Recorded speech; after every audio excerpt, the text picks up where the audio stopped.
Yoga in Action proudly presents The Lost Ways of Knowing with Circle Yoga Shala's Matthew Krebs. Welcome, everyone. Let's give a summary of last time.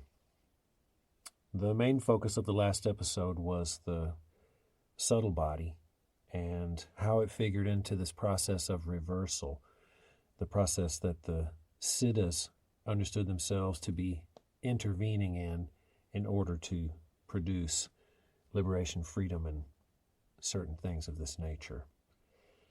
So we talked specifically about how generally there are three bodies associated with this confluence of being a spiritual being that is also incarnated. The gross body, the subtle body, and the causal body. We called the gross body the body of the five elements, the food body. We probably also called it the body of enjoyment, the Bhoga Sharira. Siddha practice works strongly with the gross and subtle bodies, and so the body of five elements, the body of enjoyment, is said to be overlaid onto the subtle body, or sometimes it's said that the subtle body is clothed in the body of the five elements, or the body of enjoyment. When this happens, when this confluence happens, the dynamic of the subtle body takes on a lunar character, like the moon or the cycle of the moon. That means it becomes a dynamic of ebb and flow, of filling up and emptying out, and of circulating in a certain way, like the rhythmic alternation of the sun and the moon, for instance. The flows in the subtle body are mainly composed of juice or soma or rasa or amrita and of breath. And we noted that the practices of hatha in particular are designed to arrest the flow of juice and the common flow of breath, and redirect them in a way so that the goals of the endeavor can be realized. This arresting or binding or immobilizing the flows so that they don't evaporate too quickly is then followed by reversal, which is generally characterized to be an upward movement through the central channel of the flow of breath and the flow of juice, and also of the mind, ultimately. This upward movement was characterized as a piercing of the first six chakras, turning each of those chakras into a super white hot cremation ground that transformed the element associated with the chakra so that it could be absorbed into the next highest level. And this process of reabsorption of the manifestation that happens with the upward movement is called laya. Our focus in this intensive is to flesh out a little bit more detail about chakra, and also to begin to speak specifically about the Kundalini. Because when you speak of Siddha practice, of Tantra, of Hatha, of alchemy, there will be a point at which this image, this meaning, should be spoken of. So we're going to do history in the way that we have been doing history. And the historical mode of inquiry reveals a pretty dizzying array of ideas concerning the chakras and the Kundalini. So really our goal here is not to present a definitive kind of presentation or a doctrine of any kind. We're just going to focus on the diversity of this history. We're going to get it from current recognized scholarship. And then after we note that, we're going to speak more freely as if we belong to an established tradition and we're involved in a process of interpretation and practice, because it's important that that aspect of these traditions be recognized also. We're not limiting what we're saying here to the historical mode of inquiry only. So really we hope to fertilize everyone's imagination and inspire further study in an academic sense, but also to encourage a kind of enlightened participation in traditions, so that not only archaeology and sociology and history and so on tell us something about this thing called yoga, modern yoga, that we're moving toward, but also so that we have to engage these faculties in us, like the imagination and the higher mind, that help us to make sense of this dizzying array of images that we're going to come across, and maybe glean a significance out of all of that material.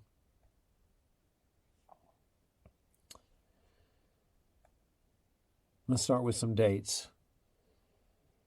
So, the earliest mention of a system of 6 points called chakra, which a meditating practitioner is said to focus on and concentrate on such that something will happen, is probably 800 to 850 of the Common Era. And that's coming from James Mallinson's Roots of Yoga. So the text we're talking about is called the Netta Tantra. And in this text describes that the meditating practitioner is to focus on each of these 6 points individually such that they are to be, quote, pierced with the spear of knowledge. The system we see today most likely originated, according to Mallinson, from something called the Kubjikama Tantra, centered around the goddess Kubjika. Generally, but not always, the chakras are conceived as being situated along a vertical axis in the center line of the subtle body. Sometimes that's called the Sushumna Nadi, which I believe means she who is most gracious. But sometimes the chakras are not said to be in that particular place. And this is an interesting finding that comes from trying to broadly go to the sources of these things through current scholarship. The Shiva Samhita, for instance, says that the chakras are located, quote, outside the body. Also, it is not the case that there are 7 chakras. The further back you go, the 7th chakra looks to be an addition, a later addition, therefore onto ideas that perhaps originated in the Netta Tantra or the Kubjikama Tantra. In sources like the Shiva Samhita and the Tirumandiram, a 7th chakra seems to have been added. The name of the chakra generally is the Sahasrara, which I learned meant 1,000-petaled, like 1,000 flower petals. But evidently the more literal meaning is 1,000-spoked. So the idea of a wheel here seems to be pretty important. This 7th chakra generally is located at the fontanelle, that soft spot which is still soft when we're born and hardens up over time. That's called the Brahmarandra, or the aperture of Brahman. And in this ancient context, that was believed to be the place through which the soul or the vital principle exits at the moment of death, like a doorway to another place. So that 7th chakra is extremely important symbolically in that sense. It's situated right at the place where transmutation to another level of existence would take place. According to James Mallison, quote, several Shaiva texts mention a location for the chakras called the Dvadavasanta, which means literally at the end of 12 finger widths, which is a focus for meditation. 12 finger widths beyond the tip of the nose or above the Brahmarandra. So if you just flatten your palm and you look at the palm side of your hand, fold your thumb down into your palm so that you only have 4 fingers sticking out. And together you can see the 4 finger width distance of this place where the 7th chakra is said to be located. So sometimes it's at the fontanelle right there, but sometimes it's 12 finger widths above that place, or evidently 12 finger widths in front of the nose. As you come forward in history, more toward our modern time, you see something happening to the chakras that's very interesting. Some of the teachers that I have known have called this the psychologization of the chakras. I learned from teachers like Robert Svoboda and David Frawley, Vamadeva Shastri, I think we've mentioned him before, that the early sources identify the chakras with the elements, earth, air, fire, water, and space. I think we've seen that in the Siddha practice where these elements are said to be resorbed back up into the source somewhere in the moon, in the head, at the moment of awakening or at release. So older sources tend to identify them with the elements, and more modern things, they become sophisticated in a certain way by being correlated with psychology, maybe being correlated with things like instinct, also higher cognitive abilities, and even emotions. I think you also, in the modern context, you see them used, for instance, as a map of development about, say, for instance, what the process of being transmuted over time might look like, what its stages are.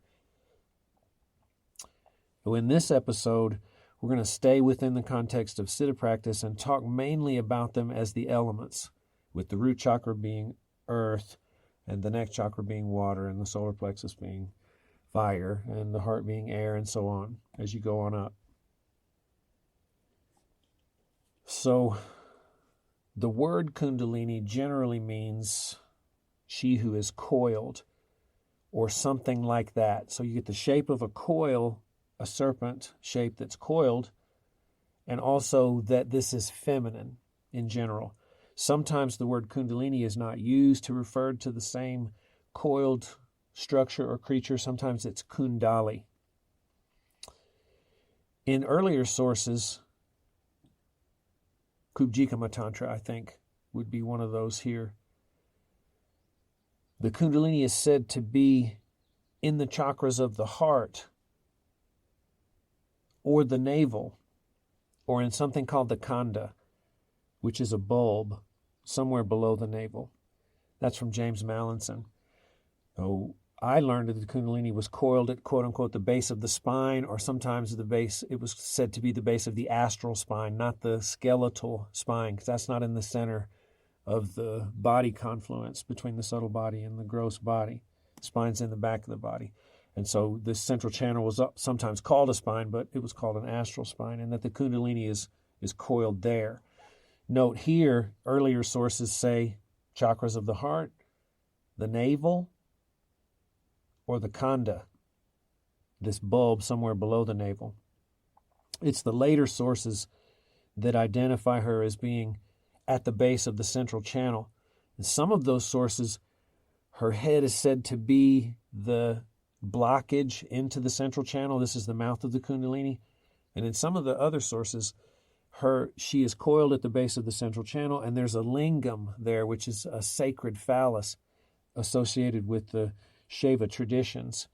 And she is wrapped around this lingam, and her mouth is over the top of that. And that image is the image given of the blockage that she performs when she's in her potential form, right there, not moving.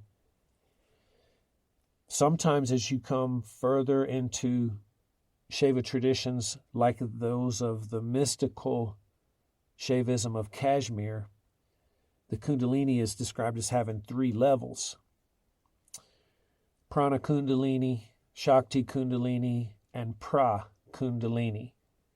This is from the great sage Abhinavagupta. The Prana Kundalini would then be the life force. The Shakti Kundalini then would be the power that this life force has to do work in the creation. And the Pra Kundalini, P-R-A Kundalini, would be this aspect of the Kundalini that is the supreme goddess, the beyond. When she is divided into 3, very often she is given levels. Each of these 3 are given levels in the yogic body: lower, middle, and upper Kundalini, for instance. Though, as we saw in the last episode, by means of yogic practices, the alchemy of the Siddhas and the Hatha yogis and the tantrics, prana, as it moves in the nostrils, is said to swoon when the Kundalini awakens. And when it swoons, it falls out of the outer channels as she's awakening. It falls down to the base where she is, and she, quote unquote, wakes up. Sometimes it says she, quote, stands up straight.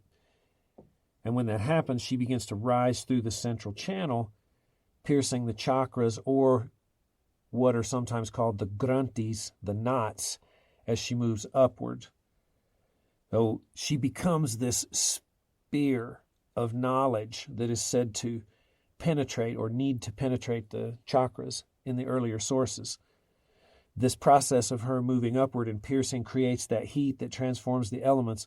That process gives rise to power, to the cities, and ultimately it gives rise to liberation and immortality. But there are subtly different versions of this arising of power and being liberated into immortality. Sometimes when she reaches the seat of the deity in the head, or 12 fingers beyond the head or the nose, she's liberated and she is absorbed back into the source, and everything kind of comes to a halt and disappears. And it's described as if that's what's going to be the case. Sometimes immortality is generated when she's absorbed into the source, because at that moment she accesses the amrita, or the nectar, in the lake, in the cranial vault.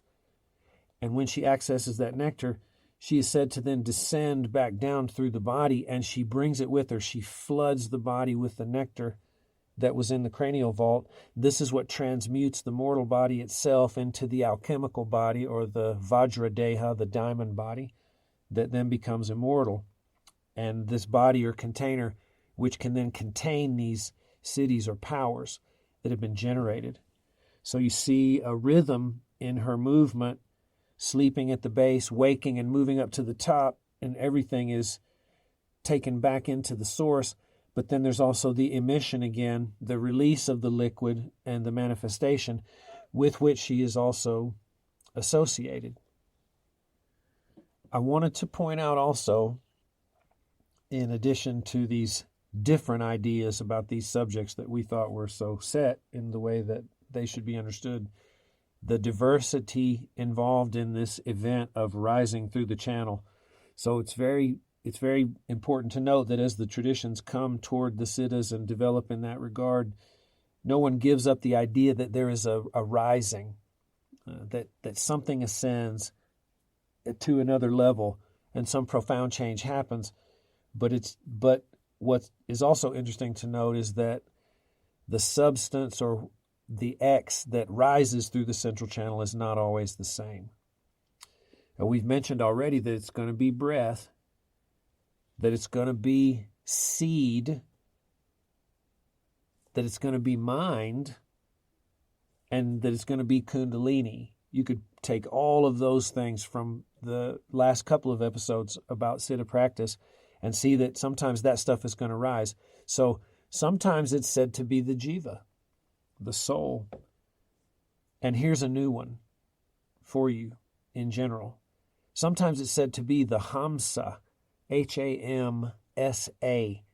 And that word means the goose or gander that is said to fly in space, in the akasha, when there is release.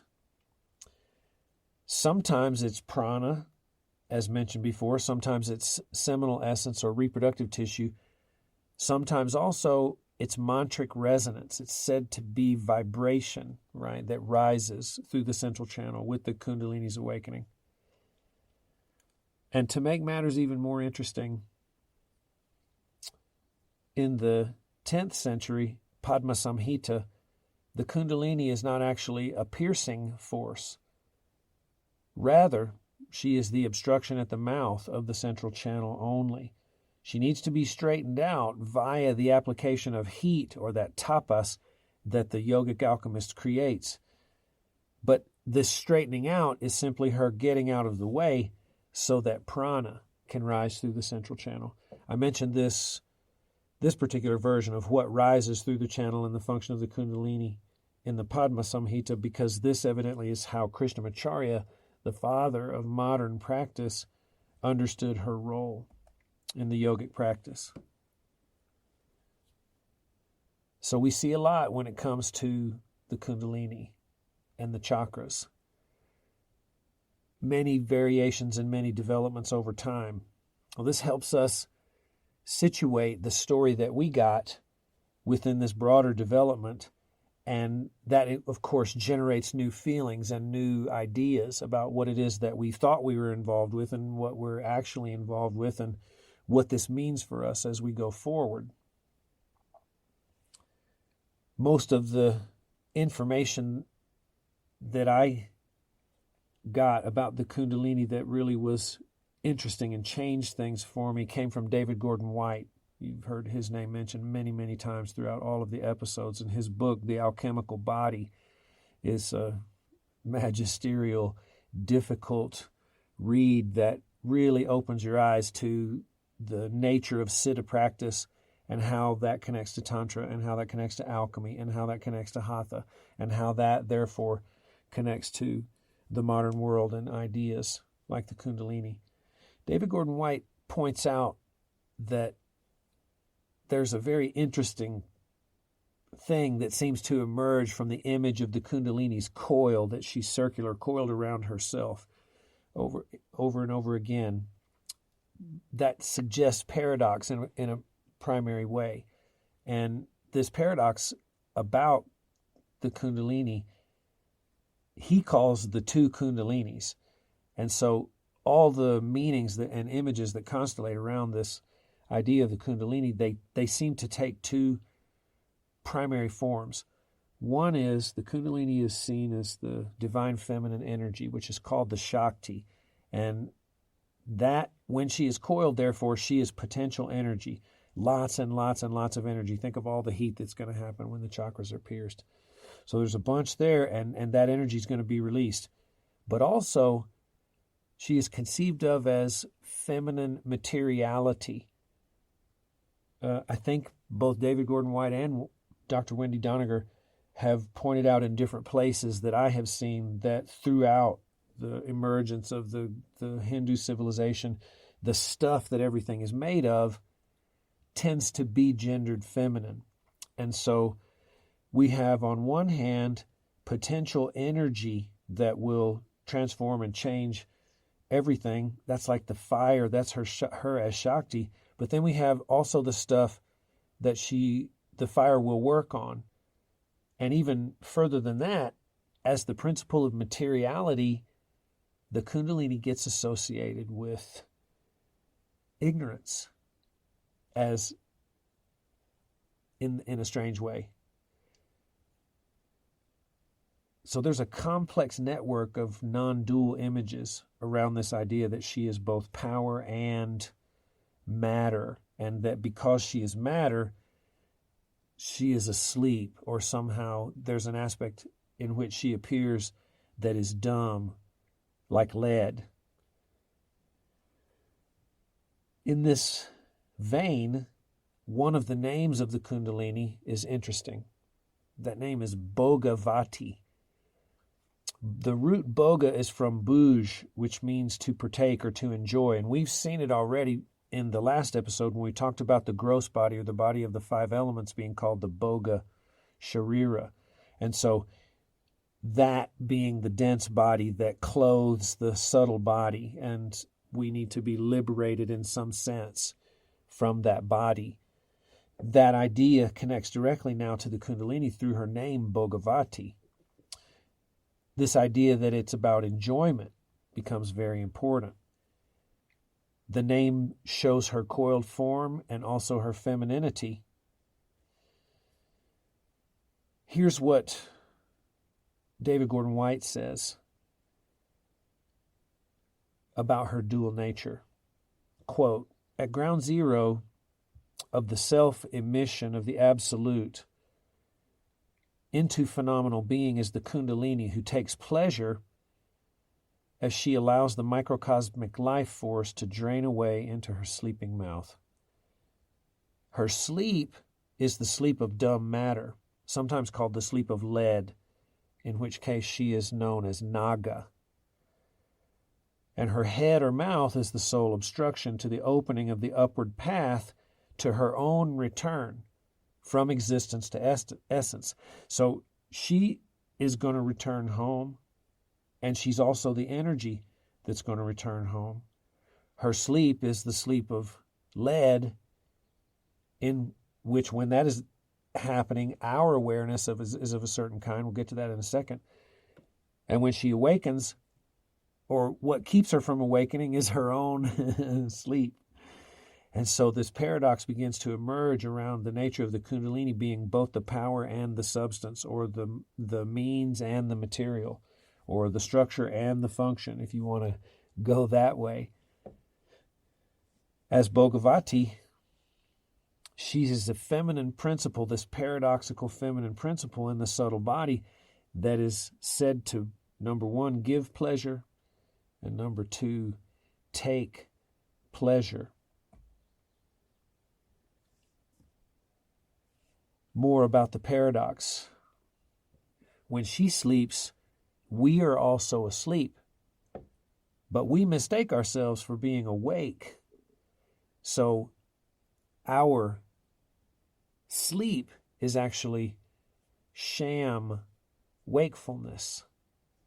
Interesting inversion there. When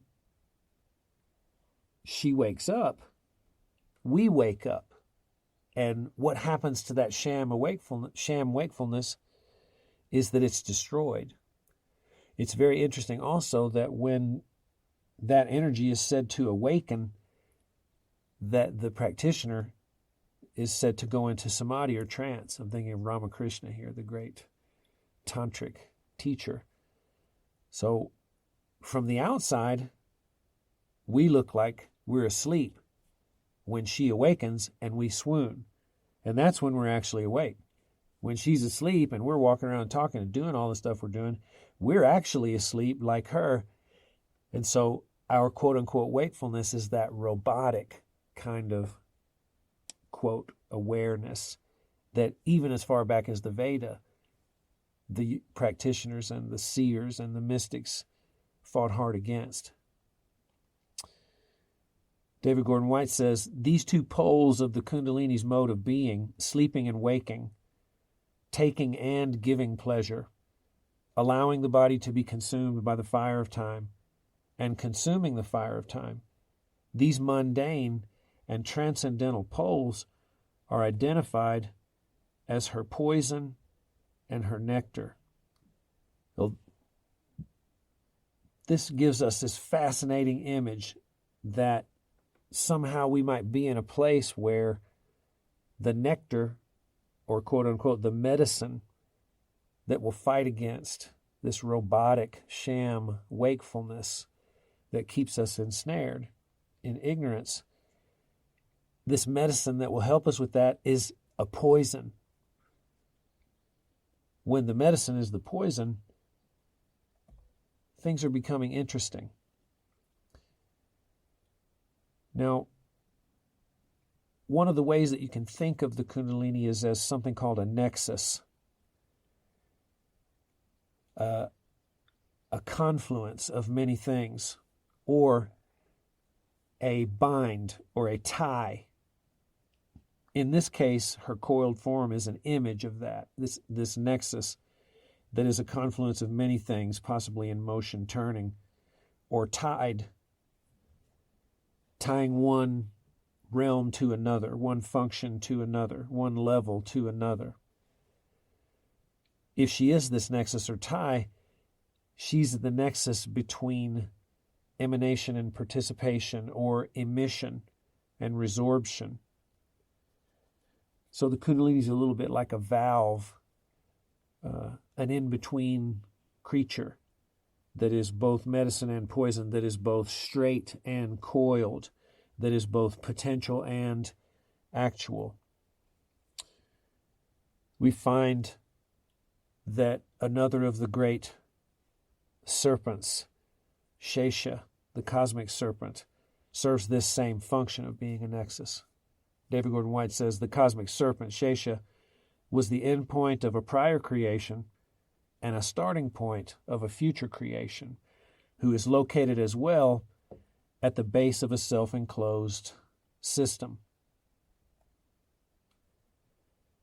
So all of these paradoxes, that she is the medicine and the poison, that she is the obstacle and the way, that she is potential and actual, that she is salvation and dangerous, I believe that all of these things emerge in this context that we have been speaking about briefly as self-creation. That means that these images of the enlightened Siddha and the divine body and so on are images that emerge in a context where qualitative transformation is taking place, and that transformation is emerging out of itself, out of its own body. This means that we begin the work that we do having what we need, or being what we need, in order to recognize and understand the work. But it also means that we're not what we need to be yet, because the transformation is taking place, and so we are also projecting and moving toward a goal that is not quite realized yet. We've seen this same relationship between having what we need and yet still having to create what we become. We've seen that already in relation to the subtle body. Remember, James Mallinson said it this way: certain elements of yogic physiology, in particular the chakras and the adharas, are not the result of the yogi's empirical observation, but rather parts of a visualized installation on the body of tradition-specific metaphysics and ritual schemata. So, like the Kundalini, the soul or the yogic body is an endowment that you come in with, but it's also an achievement, something that is created, installed. That's what it means to deal with the paradoxes of self-creation. I think that's what alchemy and the Siddha traditions give us, or what they give us are a set of images to understand what it might be like to emerge from myself, in a way, like a snake eating its tail, and how that emergence is guided by a higher force. Or in some cases of the traditions, it's not guided by a higher force. It's a sort of repetitive process. In this case, I'm coming from the place where that is involved with a higher force. If it's qualitative transformation that these paradoxical images like the Kundalini and the yogic body demonstrate, then it means that value, becoming more valuable, appreciating, changing qualitatively so that we don't have the same desires, it means that that's what yoga is about in a certain way. And this puts us in this paradox. We can't exercise a value until we have it. And so if we aspire toward a particular value that we don't have, it doesn't really make sense unless it's a paradox of self-emergence.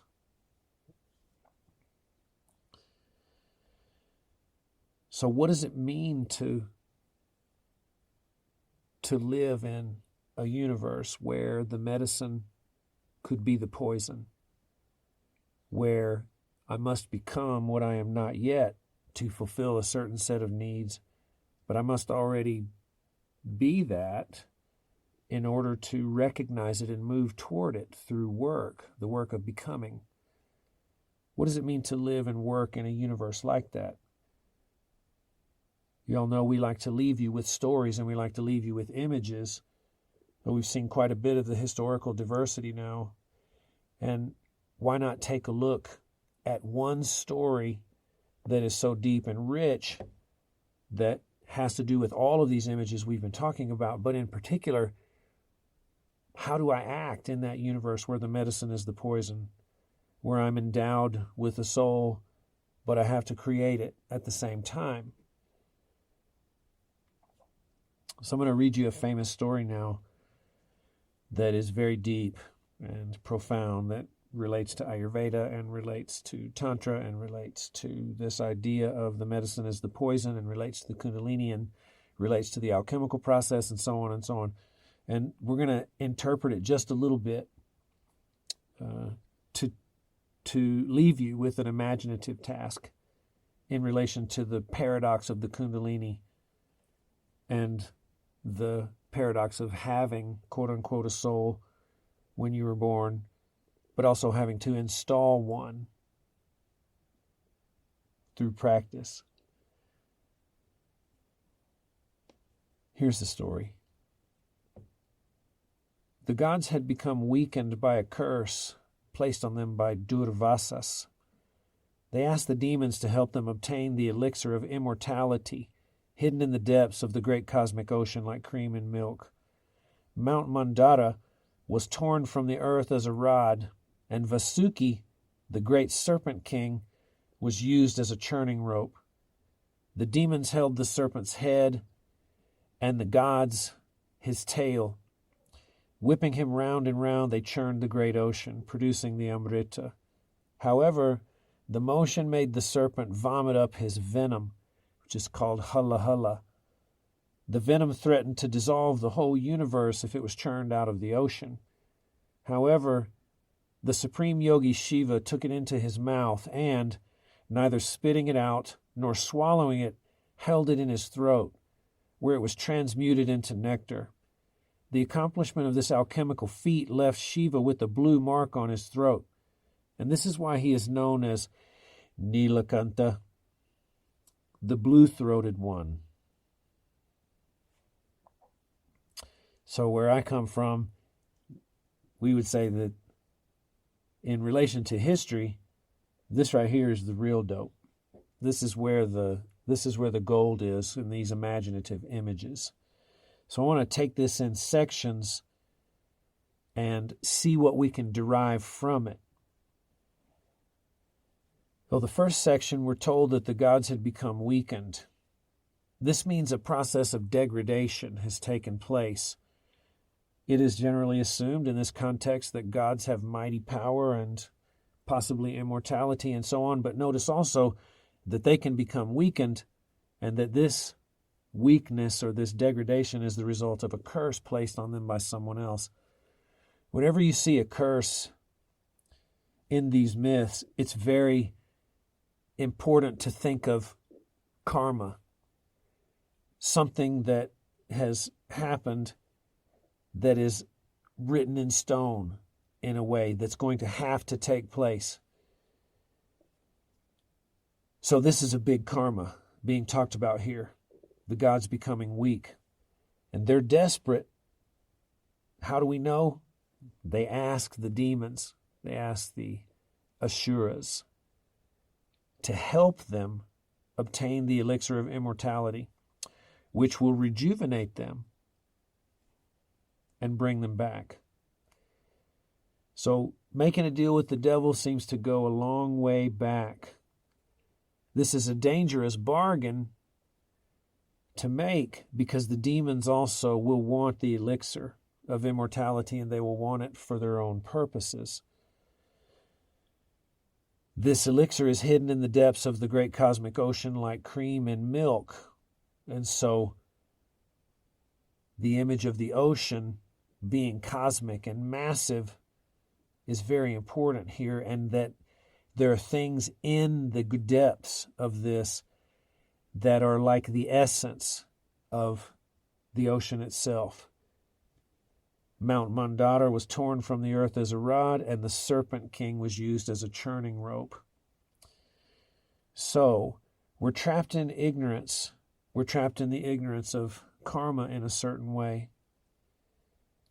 This is a deep alchemical image of the idea that the spirit, or the Kundalini coiled in her potential form, trapped, spirit is trapped somehow in materiality and needs to be set free. This goes with the idea of ensnarement that developed throughout former episodes in relation to action and ignorance. We see something very similar happening here. We make a deal with the devil. What does it mean that the gods and the demons make a deal with one another? I think you could be creative and look at the God-demon binary as something like consciousness and unconsciousness, with the gods being normally what's understood to be the light and the demons being the darkness. The deal that is made here is that the darkness will be involved in finding the nectar of immortality, or what we've been talking about as possibly the medicine that we need to help us get well from the robotic sham awakeness or awareness that we live in. The serpent is the homologue of the Kundalini here. Notice also that the serpent will be straightened or uncoiled before the operation can take place. The gods are going to take one side and the demons are going to take one side, and they're going to stretch out Vasuki. This is the same as the Kundalini straightening up and awakening or uncoiling. And notice that when that happens, what's connected? The darkness and the light, the consciousness and the unconsciousness. Whenever those two things are created, we get action and we get heat. The mountain here is the apparatus of churning, like the blade in the blender that starts whipping up the ocean, but it's also the spine. In the next section, you see that the demons hold the serpent's head and the gods the tail. The whipping the serpent round and round and round, the mountain is stirred through the ocean, and this produces Amrita. However, the motion makes the serpent vomit up the venom, the hala hala, and this venom is so strong, so powerful and devastating that if it's one of the things that are churned out of the ocean, then everything will be destroyed.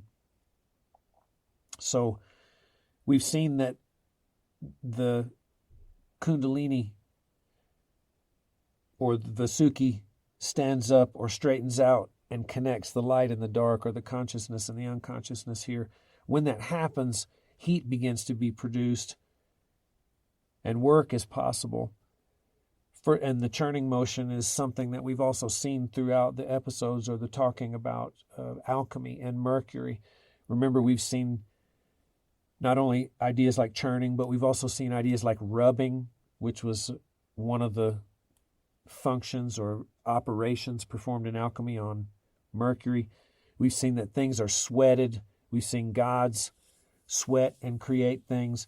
We've seen Prajapati, for instance, wring his hands together nervously when Agni is staring at him hungrily so that something can be created. We've seen metaphors of binding, creating, or generating heat also. So the work that's happening here is very much a continuation of everything that's come before. This work also, notice it produces a coagulation. That means that out of this ocean of indistinctness, which would be the deep unconscious, solidities begin to emerge, things begin to emerge, things that are distinct from that conscious unconsciousness, or that liquid like milk, where cream comes out of it, the essence of it comes out. So this process, all these solidities that are coagulated from this work, produces not only elixir, but also something dangerous, something poisonous. This poison would be the dark face of the Kundalini here, her destructive face, in her aspect of the Kalagni, or the fire of time that drinks the nectar from the human and kills it. So she's on one hand that which saves, and on one hand the dark face of entropy and death, which is the poison.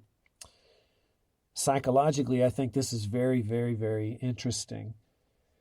So when the consciousness and the unconsciousness are connected somehow, this would be an absorption or samadhi, heat is felt. We've seen that churning might be felt. We've seen that rubbing, sweating, feeling like we're bound. That might be in there. Those are images of certain emotions, certain reactions. And we want to correlate emotion here with the poison, and that poison being the undifferentiated, an aspect of the undifferentiated state of the unconscious, the deep unconsciousness in the beginning of the work. And that begins to change when the two are connected, the conscious and the unconscious. You get differentiation, you get solidities emerging, you get coagulation emerging, and those coagulates are emotions. Why would those emotions be poisonous? How could they? That's an interesting question. If you allow the emotions to be undifferentiated, for instance, just instinctual reactions or things that emerge from the general script of living, then we see that a poisonous emotion would be an emotion that is identified with a priori. That would be an emotion that has not been felt. And so poison in this context, this place where this poison is so nasty that it could destroy everything, I think that's a beautiful image for emotions that are simply identified with and unfelt, thinking of the havoc that can be wreaked on the environment and relations when my emotions are undifferentiated, when they are not coagulated into something higher or the cream that they could be. That would mean, by contrast, that when an emotion is unidentified with, when it is allowed to be what it is in a certain way, then something else happens, something else is created. And if that something else is the opposite, then that something else is a felt emotion or a feeling. And so this work, which is a Kundalini awakening, which is an alchemical operation of coagulation and so on, which is moving from undifferentiated dissolution into specifics, something emerging, and those emergings being emotional in nature, we see that that's an alchemical process that could produce something higher, which we're calling feeling here. Section 3 shows the entrance of the higher, or the supreme yogi, which is Shiva. So Shiva sees there's a problem here. The gods and the demons are up to no good as usual, and there's some good that can come from it, and there's some not so good that can come from it. And he sees the not so good, which, remember, we just talked about the poison, the hala hala, is identified emotion, emotion that I'm identified with automatically, that has no space in it, that I can't question. I just simply have to act out as if it were appropriate. This is the poison. So Shiva takes this into his mouth, and remember, he doesn't spit it out and he doesn't swallow it, but he holds it in his throat where it's transmuted into amrita or nectar. Well, the accomplishment of this is an alchemical feat, and we know this because this transformation left Shiva with a blue mark on his throat. This is why he's known as Nilakanta, the blue-throated.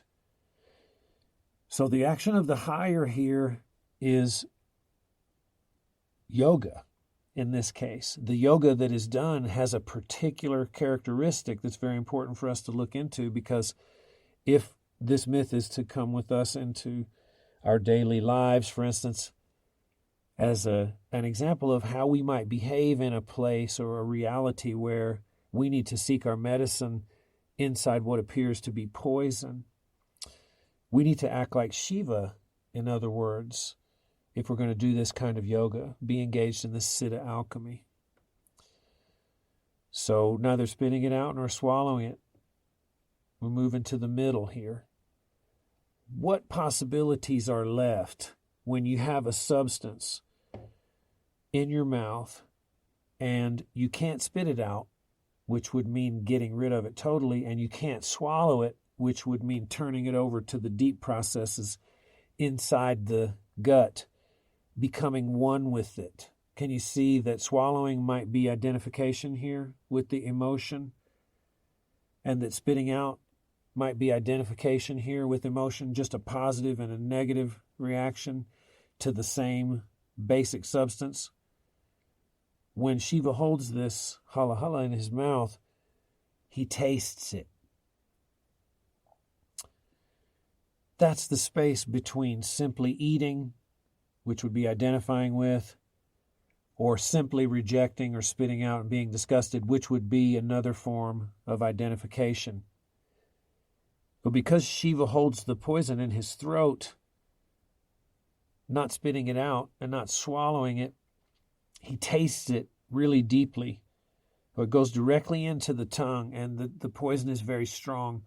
It was understood that Shiva swooned during this ordeal, that he entered into a state that was partly sick and partly in ecstasy, and that he stayed in that state, in the heat of that state, without moving, because he is the transcendent yogi. And inside this stillness of coagulating this poison, he transmutes it into nectar.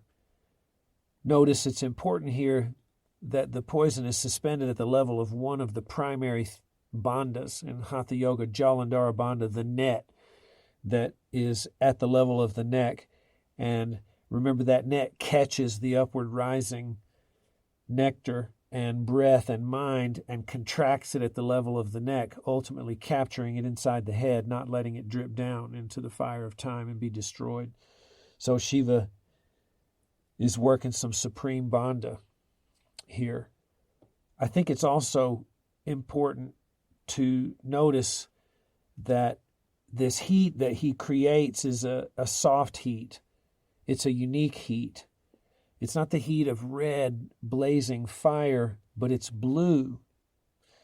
It's the heat of slow change, the heat of cool change, the heat of degradation. This would be more like the heat of the compost pile. This would be more like the heat of the dung heap, which we noticed earlier in the myth of the birth of Matsyendra's disciple. It's a sign of alchemical work when there's a color change and when you see a specific heat used in that color change. Holding at the level of the throat also indicates the importance here of silence, of not speaking.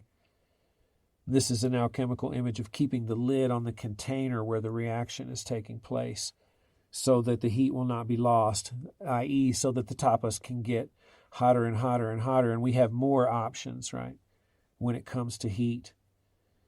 So what does this mean psychologically for us? If we put this in the context of emotion and feeling, and that the alchemical process here being spoken of in Siddha practice is that of cooking emotions in a certain way such that feelings are generated.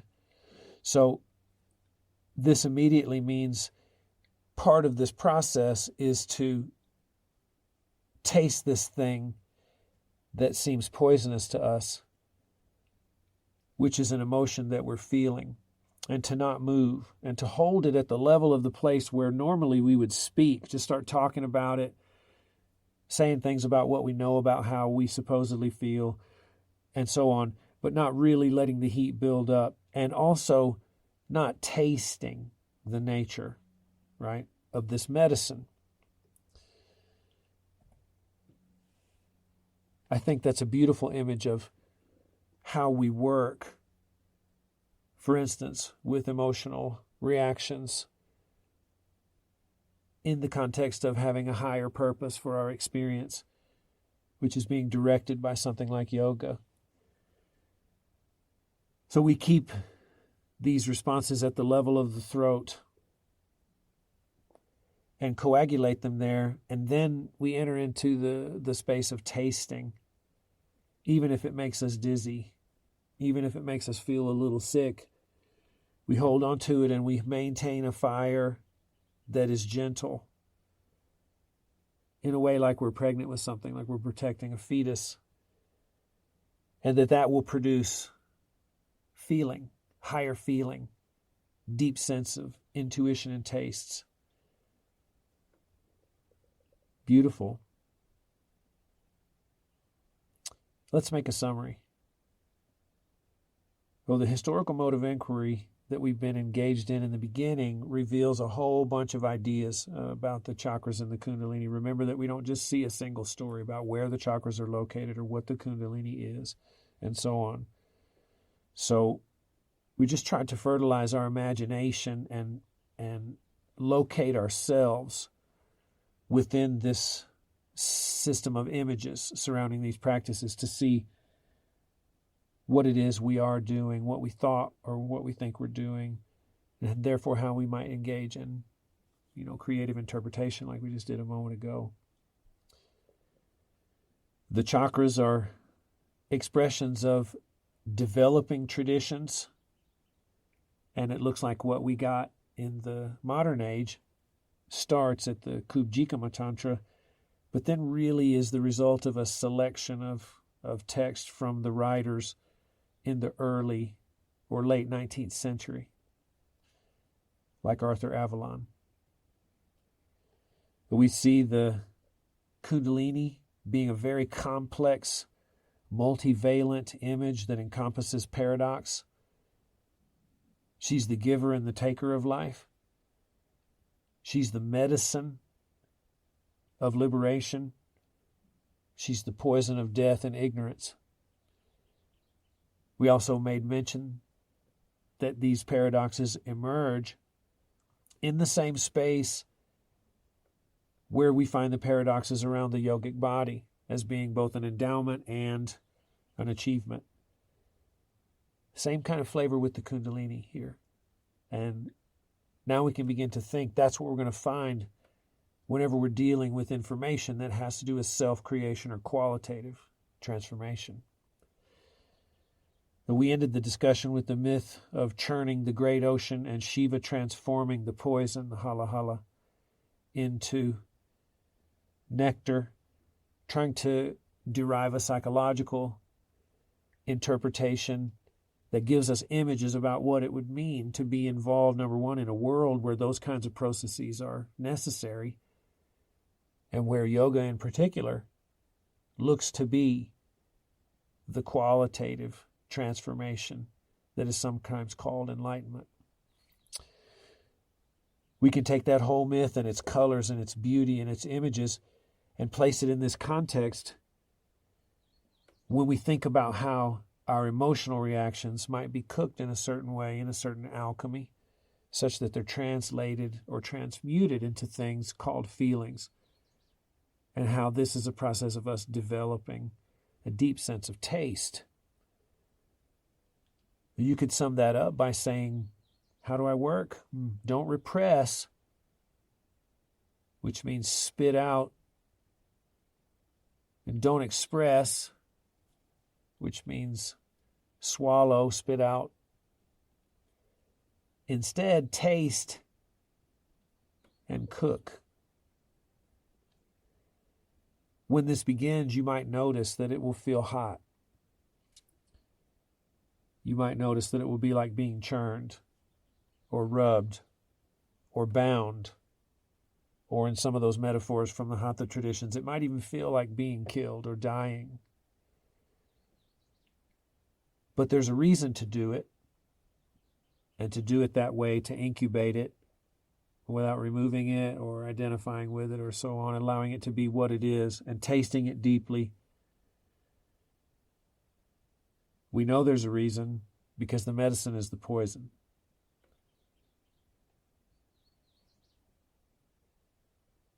Thank you so much for listening. We hope this has been interesting in some way. God bless you, and we'll see you next time. Thank you for listening. To support our podcast, find Circle Yoga Shala's Patreon page and receive early access, study guides, live sessions with your podcast host, Matt, retreat discounts, and more. Circle Yoga Shala is a school for yoga, creative movement, and self-inquiry in Arkansas's Ozark Mountains. Offerings range from beginner yoga teacher training to an internationally accredited yoga therapy program, as well as Ayurvedic cooking courses for individuals and professionals like chefs, nutritionists, and life coaches. Additional retreats include equine inquiry, CEUs, yoga and recovery, and so much more. Subscribe to our quarterly publication, Yoga in Action, a comprehensive body of literature. To know more about our in-person offerings, visit circleyogashala.com.